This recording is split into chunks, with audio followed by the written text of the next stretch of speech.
విశాఖలో రైలు ప్రమాదం ఎలా జరిగిందన్న దానిపై విచారించేందుకు ఇవాళ దర్యాప్తు బృందం నగరానికి రానుంది.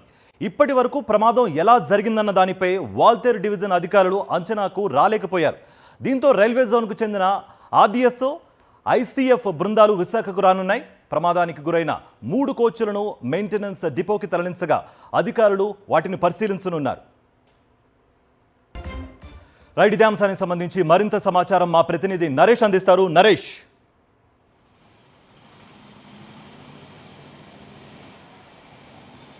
కార్తిక్, విశాఖపట్నం రైల్వే స్టేషన్లో నిన్న జరిగిన అగ్ని ప్రమాద ఘటనకు సంబంధించి కోర్బా ఎక్స్ప్రెస్లో 3 కోచ్లు మొత్తం పూర్తిగా కూడా దగ్ధమైన ఘటన చోటు చేసుకుంది. ఈ ఘటనకు సంబంధించి పూర్తిగా దర్యాప్తు చేయడానికి, ముఖ్యంగా అసలు అగ్ని ప్రమాదానికి కారణం ఏంటి, B7 బోగిలో ఎందుకు మంటలు చెలరేగాయి అనే అంశంపై దర్యాప్తు చేసేందుకు ఈరోజు విశాఖపట్నానికి 2 దర్యాప్తు బృందాలు రానున్నాయి. అందులో ముఖ్యంగా రీసెర్చ్, డిజైన్ అండ్ మెయింటెనెన్స్ విభాగానికి సంబంధించిన ఆర్గనైజేషన్ కూడా రానుంది.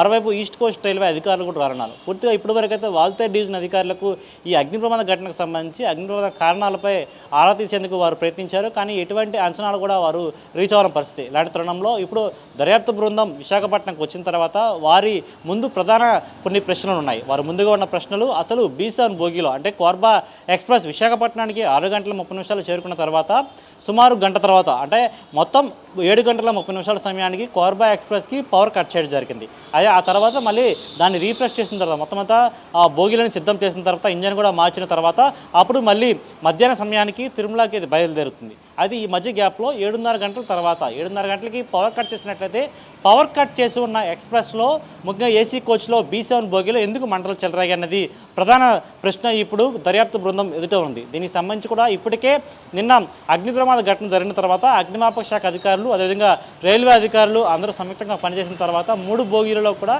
మంటలు అదుపు తీసుకొచ్చారు. కానీ అప్పటికే పూర్తిగా కూడా 3 బోగీలు కూడా దగ్ధమైపోయిన పరిస్థితి కనిపించింది. ఈ 3 బోగీలను కూడా విశాఖపట్నం రైల్వే స్టేషన్ నుంచి అక్కడి నుంచి పూర్తిగా ముందుకు తరలించడం జరిగింది.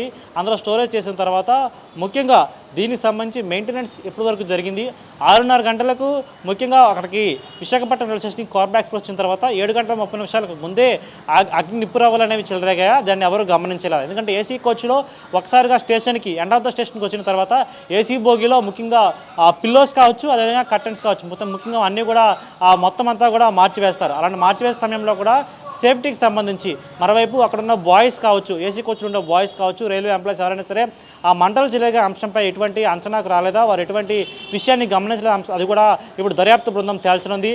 మరోవైపు B7 బోగికి సంబంధించి B7 బోగిలో మొట్టమొదటిగా కొన్ని పొగలు వచ్చినట్టుగా అక్కడ ఉన్న ఆర్పీఎఫ్ సిబ్బంది గుర్తించారు. వెంటనే రైల్వే అధికారులకు సమాచారం అందించారు. అయితే B7 బోగిలో ఉన్న టాయిలెట్ రూమ్ దగ్గర ఎందుకు మంటలు చెలరేగాయి, అక్కడున్న టాయిలెట్ రూమ్లో ఏమైనా బ్యాటరీ సిస్టమ్ ఉందా, ఆ బ్యాటరీ సిస్టమ్ షార్ట్ సర్క్యూట్ వరకు చోటు చేసుకుందా, బ్యాటరీ సిస్టమ్ లేకుండా ఉండైతే ఖచ్చితంగా పూర్తిగా కూడా మొత్తం B7 బోగి కాదు మొత్తం అంతా కోర్బా ఎక్స్ప్రెస్ మొత్తాన్ని కూడా పవర్ కట్ చేసిన తర్వాత అగ్ని ప్రమాదం ఎందుకు చోటు చేసుకుంది, అగ్ని ప్రమాద కారణాలపై కూడా పూర్తిగా కూడా దర్యాప్తు బృందం దర్యాప్తు చేయడం. ఎందుకంటే ఈ మధ్యకాలంలో దేశవ్యాప్తంగా కూడా రైలు ప్రమాదాలు చాలా వరకు కూడా కొంతవరకు సిగ్నలింగ్ వ్యవస్థ లోపం వల్ల చాలా వరకు అనేక ప్రమాదాలు చోటు చేసుకున్నాయి. ఇప్పుడు ఈ అగ్ని ప్రమాదం అనేది భారీ ఎత్తున కూడా చోటు చేసుకోవడంతో ఒకసారి దీనిపై దర్యాప్తు చూడాల్సి ఉంది. Right Naresh, thank you for the update.